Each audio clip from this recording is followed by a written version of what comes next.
मैं हूं पास्टर टेरी पार्क्स और आज मैं आपसे हम कलाम हूं और मैं मेज़ में शरीक होने से मुतल्लिक इंतहाई संजीदा हूं। देखें, अगर आप उन चीज़ों पर गौर करें जिनसे आप छुट्टियों में सबसे ज़्यादा लुत्फ़अंदोज़ होते हैं। मैं आपसे मुतल्लिक नहीं जानता, मगर मैंने ऐसे ख़ानदान में परवरिश पाई जो मसीही ना था। फिर भी मेरे पास मेज़ के गिर्द बैठने के औकात की सुनहरी यादें मौजूद हैं, जब पूरा ख़ानदान मेज़ पर बैठकर खाने की शराकत किया करता था और उस ख़ानदानी और इज्तिमाई माहौल में कुछ होता था कि जो मोहब्बत और मेहनत खाना बनाने में शामिल होती थी वो खाने के बर्तनों में मुंतकिल हो जाती थी जब हम मेज़ के गिर्द बैठते, जहाँ कहानियाँ बताई जाती और ख़ानदानी तारीख़ की शराकत की जाती थी जो हमें हमारी शनाख्त से जोड़ती। रोटी तोड़ने का ये अमल हमें हमारी शनाख्त के साथ जोड़ता, जहाँ ख़ानदानी इक़दार का ज़िक्र होता और बतौर ख़ानदान हमारी मंजिल का ज़िक्र होता। यकीनन ऐसा ही कलीसिया और खुदा के लोगों के साथ होता है। कलाम के आगाज़ से लेकर आखिर तक हम एक मुश्तरक तरतीब देखते हैं जो कि हर पहलू से मेज़ की ताकत से मुतल्लिक है, और हम ये देखते हैं कि खुदा बनीनो इंसान की कहानी का आगाज़ एक बाग में करता है और बताता है कि वो क्या खा सकते थे, क्या नहीं, क्या कर सकते थे, क्या नहीं। हम पूरे कलाम में देखते हैं, हम अब्राहम को खुदा की तरफ से भेजे गए मेहमानों को खाना पेश करते देखते हैं। हम आखिरी फसह का खाना देखते हैं जिसकी यस्सु ने शागिर्दों से शराकत की। हम मुकाशवा के आखिर में शादी की ज़ियाफ़त का जिक्र देखते हैं, और फिर मेज़ के गिर्द बैठे हुए कुछ ताकतवर चीज़ रूनुमा होती है और हम इसे नज़रअंदाज करके सिर्फ खाने पर तवज्जो मरकूज़ करते हैं। मगर हकीकी अमर ये है कि वो बादशाही के लोगों की इक़दार को लें और उनकी शराकत करें, और ये कि ये क्या अहमियत रखती हैं। तो कलाम हमें बताता है कि खुदा ने अपने लोगों के लिए ज़ियाफ़त तैयार की और मुकर्रर की है। ज़ियाफ़त का ताल्लुक़ महज खाने से नहीं, बल्कि ये मुश्तरक तारीख़ की शराकत करना है, मुश्तरक इक़दार की शराकत करना है, खुदा के ख़ास लोगों की शराकत करना है और शनाख्त और मंजिल की शराकत करना है। तो पहले समझना होगा कि मेज़ पर शराकत करने का एक सही और एक गलत तरीका होता है जब हम मेज़ पर इकट्ठे होते हैं। मैं ये बात कर रहा हूँ जब अपनी मसलूबियत के बाद यस्सु आता है तो कुछ लोग मायूस होकर वापस माहीगीरी के काम पर जाने का सोच रहे थे, और एक मौके पर वो मछलियाँ पकड़ रहे थे। उनके हाथ कुछ नहीं आया था और उन्होंने किसी को साहिल पर देखा। उसने कहा, सुनो, तुमने कोई मछली पकड़ी? तो उन्होंने कहा, अभी तक नहीं।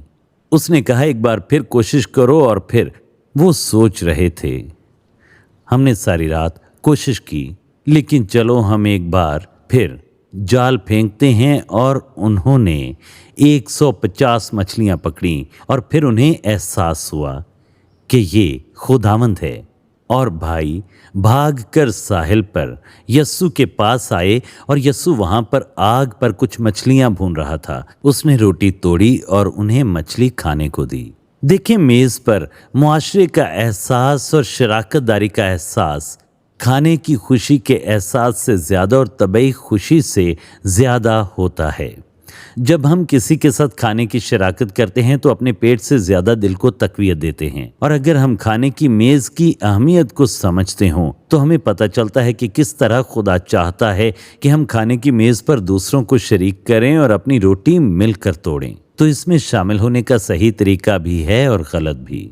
और देखें, यहाँ पर मैं पहला कुरिन्थियों 11वें बाब की एक आयत पढ़ना चाहता हूँ, जहाँ पौलुस रसूल खुदा की मेज़ के गिर्द होने वाली बदनज़मी का जिक्र करता है, जहाँ गैर ईमानदार लोग जो कि कुरिन्थियों की कलीसिया के गिर्द बसे हुए थे, जहाँ उनकी इबादत गाहें मौजूद थीं, जहाँ पर बुत परस्ती आम थी। हैरत की बात नहीं कि पौलुस इसका जिक्र करता है। इब्तदाई रोमी सल्तनत बुत परस्ती से भरी हुई थी और वो किसी अच्छे मकसद के लिए इकट्ठे नहीं होते थे। वो इस चीज़ से बेबहरा थे जो कि खुदा की मेज़ उन्हें सिखाती थी। वो लफ्ज़ इस्तेमाल करते थे जिससे वो अपनी इस्तिलाह में कम्युनियन कहते थे, जिसका हम अपनी कलीसियाओं में इस्तेमाल करते हैं। देखें, ये दो अल्फाज कॉमन और यूनियन का मजमुआ है, जो यूनानी लफ्ज़ कोनिनिया से माखूज है।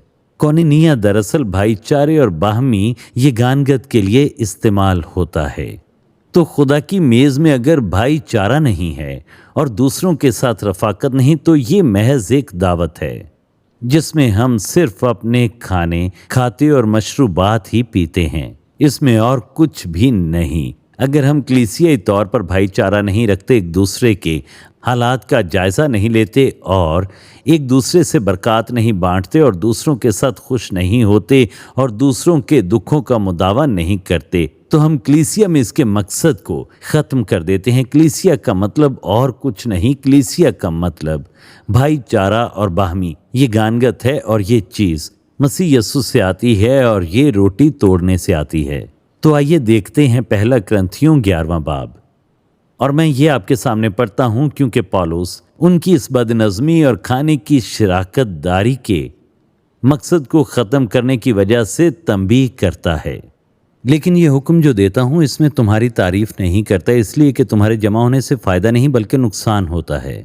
क्योंकि अव्वल तो मैं ये सुनता हूँ कि जिस वक्त तुम्हारी कलीसिया जमा होती है तो तुम में तफरके होते हैं, क्योंकि तुम में बिद्दतों का भी होना ज़रूर है, ताकि जाहिर हो जाए कि तुम में मकबूल कौन से हैं। बस जब तुम बाहम जमा होते हो तो तुम्हारा वो खाना इशाए रबानी नहीं हो सकता। वो इशाए रबानी के लिए इकट्ठे होते थे, मगर उनके रवैयों की वजह से ये इशाए रबानी नहीं रहता था, क्योंकि खाने के वक्त हर शख्स दूसरे से पहले अपना इशा खा लेता है और कोई भूखा रहता है और किसी को नशा हो जाता है। क्यों? खाने पीने के लिए तुम्हारे घर नहीं या खुदा की कलीसिया को नाचीज जानते और जिनके पास नहीं उनको शर्मिंदा करते हो।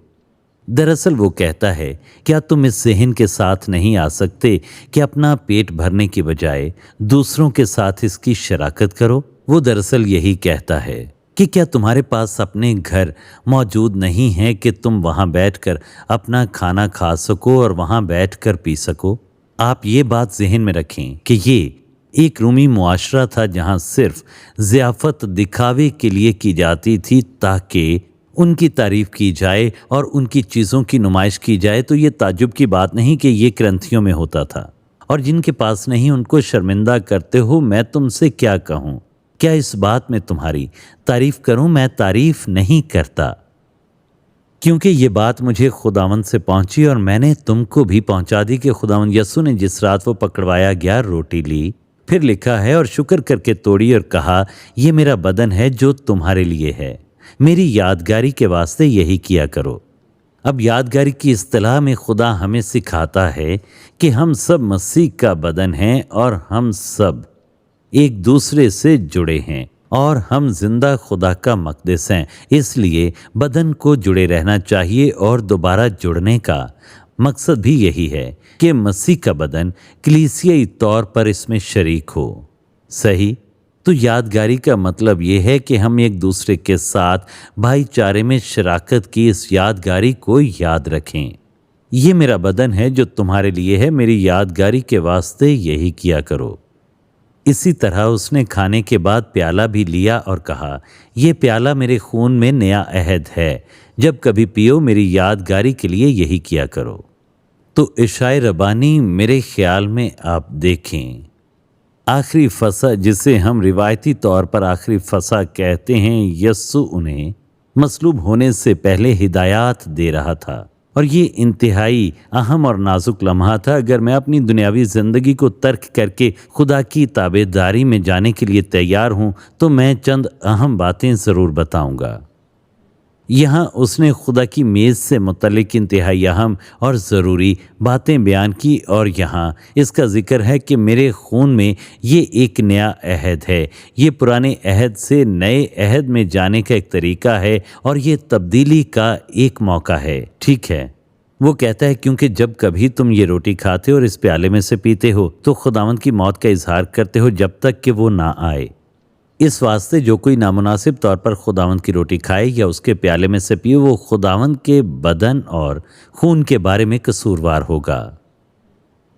देखें, अगर हम शुक्रगुजार नहीं होते और हम मसीह के बदन की ताज़ीम को ज़िंदगी में नहीं पहचानते और एक दूसरे के साथ उसकी शराकत नहीं करते, तो इससे कतई नज़र कि हम कितने मकबूल हैं या फिर हम कितने पुख्ता हैं, हमारे पास नेमतें हैं या फिर नहीं हैं। हमें मसीह की कलीसिया के तौर पर ये जानने की ज़रूरत है कि हम मसीह की मानद बनाए गए हैं, हम खुदा की शबीह पर बनाए गए हैं। हमारी ज़हनियत और हमारी अखलाकियात और मुआशरती इक़दार को आसमानी रूहानी बादशाहत के साथ मुंसलिक होना चाहिए।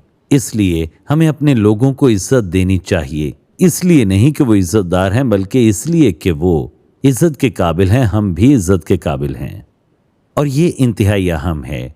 इससे फ़र्क नहीं पड़ता कि कोई इस सफ़र में ज़्यादा पुख्ता नहीं। अगर वो मसीह का बदन है तो हमें उनकी ताज़ीम करनी चाहिए।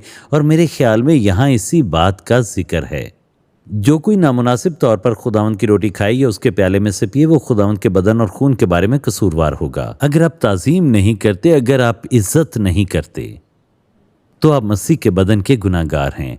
देखिए, वो यहाँ सिर्फ ये नहीं कहता कि सिर्फ मसीह के बदन की ताज़ीम करो इसलिए कि वो सलीब पर मसलूब हुआ, बल्कि हम मसीह का जिंदा बदन हैं। आप मसीह के हाथ और पाँव हैं, आप उसका मुंह और ज़ुबान हैं, आप उसकी आंखें और उसके कान हैं। ये निहायत ज़रूरी है कि हम एक दूसरे की ताज़ीम करें, और अगर हम ताज़ीम करेंगे तो हम नफ़रत नहीं करेंगे, तो फ़र्क़े ख़त्म हो जाएंगे, तनकीद ख़त्म हो जाएगी। जो कोई नामुनासिब तौर पर खुदावंद की रोटी खाएगी, उसके प्याले में से पिए, वो खुदावंद के बदन और खून के बारे में कसूरवार होगा। बस आदमी अपने आप को आजमा ले और इसी तरह रोटी में से खाए और उस प्याले में से पिए, क्योंकि जो खाते पीते वक्त खुदावंद के बदन को ना पहचाने, वो इस खाने पीने से सज़ा पाएगा। फिर देखें, मसीह यकीनन सलीब पर मसलूब हुआ, मगर अब वो सलीब पर नहीं है। तो आज मसीह का बदन क्या है? ये उसका जिंदा बदन है। वो लोग जो उसकी यादगारी को जहन में रखते हैं और एक दूसरे के साथ जुड़े रहते हैं। इसलिए ज़रूरी ये है कि हम पाक शराकत को महज खाने और पीने तक महदूद ना करें। यही वजह है कि यहूदियों की किताब इसे मोहब्बत की ज़ियाफ़त कहती है। पूरे पुराने अहदनामे में हम देखते हैं कि ये दरअसल बनी इसराइल के लिए होती थी, और इसका मकसद ये होता था कि वो अपने आबाओ अजदाद को याद कर सकें और उनकी शनाख्त को याद करें और उनका मकसद ज़िंदगी याद रखें, और याद रखें कि हम खुदा के चुने हुए लोग हैं। और ये महज खाने की ज़ियाफ़त नहीं होती थी, बल्कि ये ज़ियाफ़त दरअसल एक कहानी को बयान करती थी। ज़ियाफ़त के अनासिर अक्सर फसह की कहानी को बयान किया करते थे। उस ज़ियाफ़त के जो अनासिर होते थे, दरअसल वो कहानी का हिस्सा थे। देखें, ये मुझे अपने ख़ानदान के हवाले से याद दिलाता है। छुट्टियों में हम जब शुक्रगुजारी की इबादत करते हैं, तो हम साल हर साल से वही कहानियाँ सुनाते हैं और हम उसके हवाले से हंसते हैं और लुत्फ़अंदोज़ होते हैं। मैं बेटे से कहता हूँ, बताओ कि उस वक्त क्या हुआ था। वो मुझसे कहता है, बताएं तब क्या हुआ था।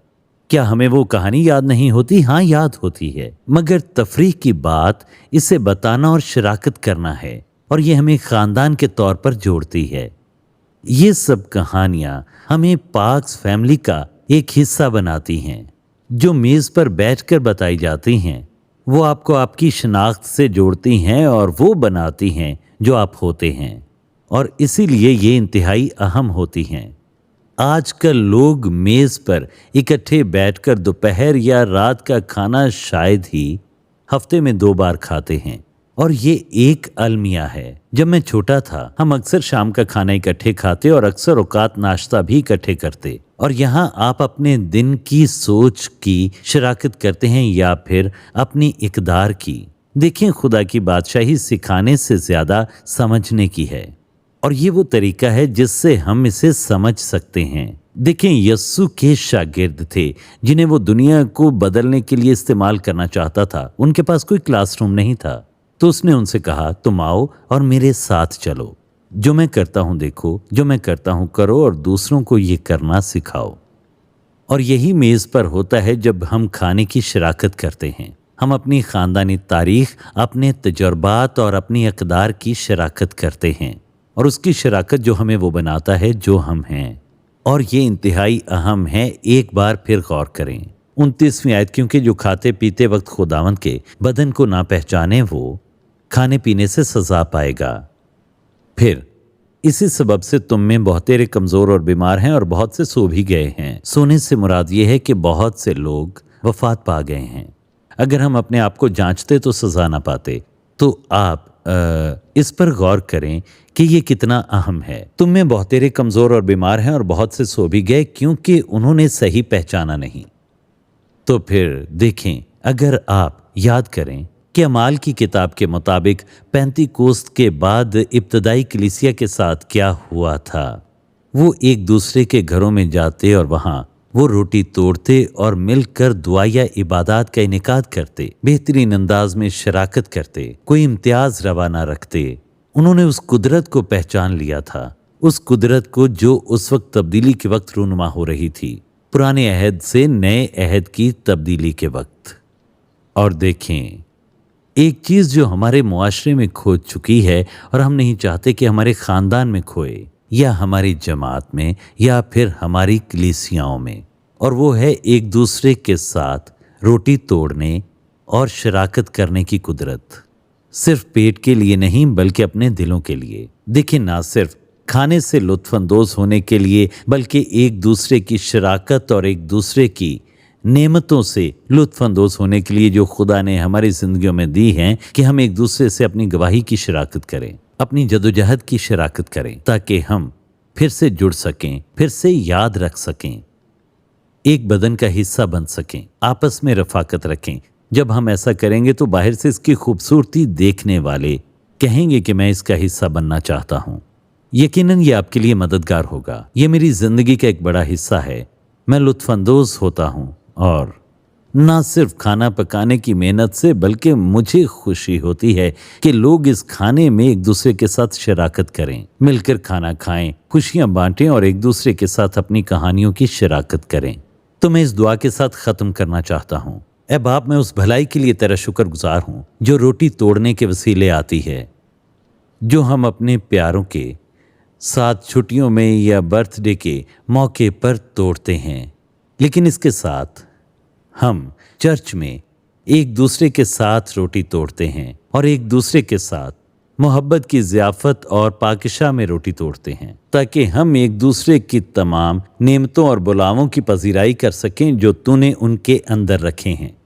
ना सिर्फ ये अहबाब बल्कि जो लोग नए आए हैं और जो हमारे साथ अभी शामिल हुए हैं वो भी बढ़ें और अपनी ज़िंदगियों में भी इस मोहब्बत का तजुर्बा करें। ऐ बाप, तूने हमें शाही काहनों का फ़िरका, बरगज़ीदा नस्ल और मुक़द्दस कौम होने के लिए बुलाया है। अगर हम ऐसा करते हैं तो हम तेरे चुने हुए लोग होंगे। मेज़ की ताकत के लिए तेरा शुक्र हो, और मैं इस सीरीज़ के लिए तेरा शुक्रगुजार हूँ जिसमें ब्रिजेस नेशविल भी शामिल है। मेरी दुआ है कि हर कोई इस बात को अपनी ज़िंदगी में ले और इसे समझे कि ये सिर्फ जिस्मानी ग़िज़ा नहीं है बल्कि इलाही ग़िज़ा भी है। यस्सु के नाम में आमीन। खुदा आपको बरकत दे और हर दिन आपके साथ रहे।